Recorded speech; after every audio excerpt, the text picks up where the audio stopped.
You are now watching By the Minute Crime News. Today we head to Philadelphia to uncover cold cases that need new tips from authorities. Help us get justice for these victims. August 1, 1981. One shot would be fired as the suspect entered the rear door. What could be the reason, and was this random or a planned attack? Authorities would be called to a bar located on the 2100 block of South 65th Street. Inside they would find Francis Klein, 47, murdered. Witness would recall that a man described as in his mid-20s, 5 feet 7 inches, 140 pounds, with dark hair wearing a dark top and dungarees would enter the bar through the rear door. He would fire one shot at Francis, who was standing at the bar, and flee the establishment. The suspect would head east on Greenway Avenue. Francis was a father to 3 daughters, and they continue to seek justice in their father's murder. Do you have tips or any information into who could have done this? April 16, 1985. Police would be called to the 500 block of East Wyoming Avenue for a man suffering from a gunshot wound. At the scene they would find James Delvin, 26, father, with a gunshot wound to the chest. James would not survive his injuries from this attack. Police believe the shots were fired from someone driving a vehicle that was light-colored with a dark top. They know the car was in the alleyway of 500 East Wyoming Avenue, and then the car sped north on D Street. James' family wishes that his children could have grown up with their father, but this tragedy ripped that opportunity away from them. July 22, 2003. Over 20 years ago, a beloved couple would be found stabbed to death in their residence. Jean Kirshner and George Stockbine lived at a residence located in the 10900 block of Nadina Lane. Jean's son would arrive home around 10:21 p.m. and discover an awful scene. His mother had been stabbed, as she was found at the bottom of the steps in the home. He would call police and they would find George stabbed to death in their bedroom. Both George and Jean were pronounced dead on the scene. The families have put together a monetary reward for assistance in this case. September 28, 2004. A young man would be attacked as he was grabbing change from his car at the convenience store. Adam Hammer, 17, would head to the convenience store located on the 100 block of West Queen Lane. Adam would be making a purchase, but be short on change. The clerk wouldn't mind and let Adam slide, but he insisted on making sure he paid the full amount. Adam would head to his car and he would be hit by multiple bullets. Ambulance would arrive to the scene and take Adam to the Albert Einstein Medical Center, where he later succumbed to his injuries that night. Adam was a young man that is truly missed by his family and friends, that he left a mark of love on. Help us get justice for Adam in this case. October 2, 2004.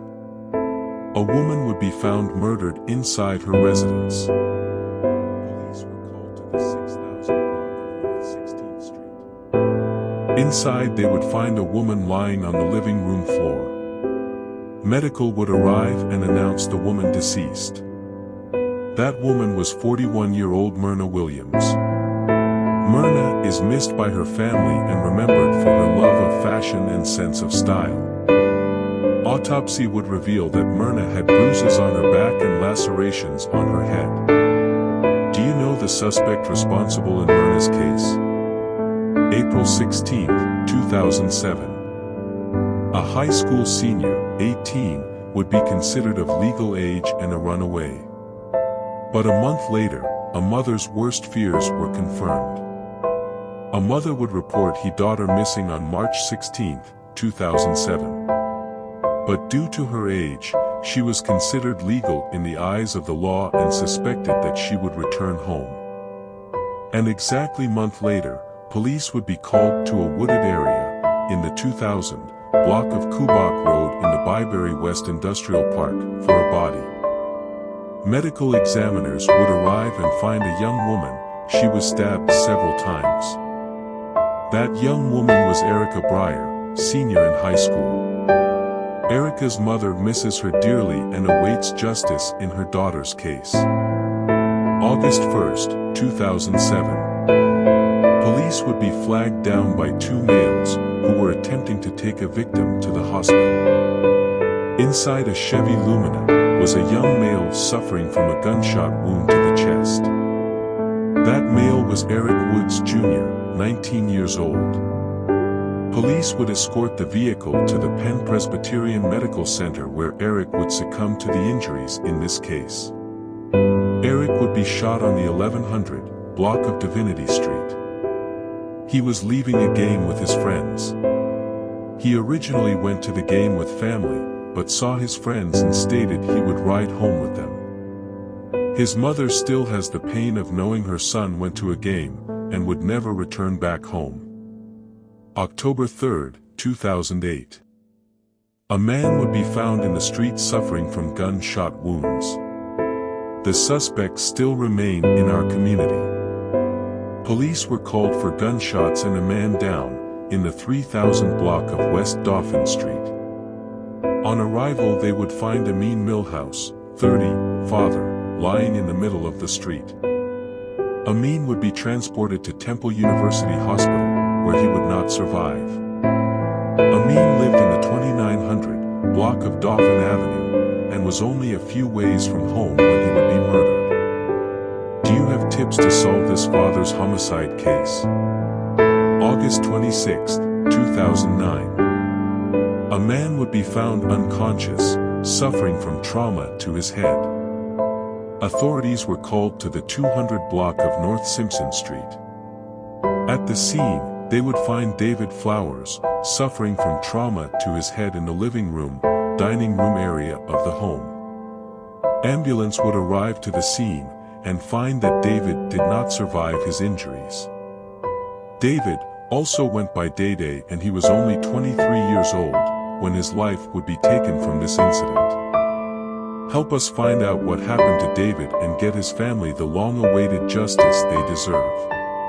A great way to build and bring together the community is by offering them services or products. One man and his family helped the community stay healthy by offering them fruit at his fruit truck. Yet, someone would bring tragedy to this family and community. Philadelphia, Pennsylvania. April 18, 2013. Don Lai owned a fruit stand for over 17 years. People loved Don and his smile. Don, a father, business owner and heart of the community, was senselessly taken away from us on April 18, 2013. It was the early morning hours and Don was loading his food truck preparing for his day.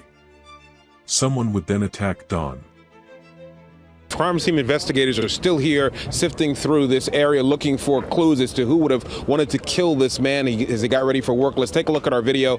Detectives say the call came in around 5:30 this morning. When police arrived to the scene, they would find Don stabbed several times in the neck and chest. Police would also find that the suspect did not rob Don because he still had his wallet and jewelry on him. Police would also learn that during the attack the suspect continued to stab Don as he lay on the ground while also slashing his neck. Unfortunately, Don would not survive his injuries. To say this world is cruel would diminish the fact that there are great people out here like Don. But, how do we find understanding in such a senseless attack? The understanding we should turn our attention to is justice. Without it, Don's case remains unsolved, by the minute. Police have released video of the suspect. Please watch carefully to see if you recognize this person. In these first shots, the lighting affects the color of the suspect's clothing. Continue watching to see the color unaffected. As you watch, take account of the suspect's walk, mannerisms, how they swing their hands. Do you know this person? This video surveillance caught the suspect walking on the 2700 block of South Randolph Street.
Please, if you know this suspect, contact the Philadelphia Police Department.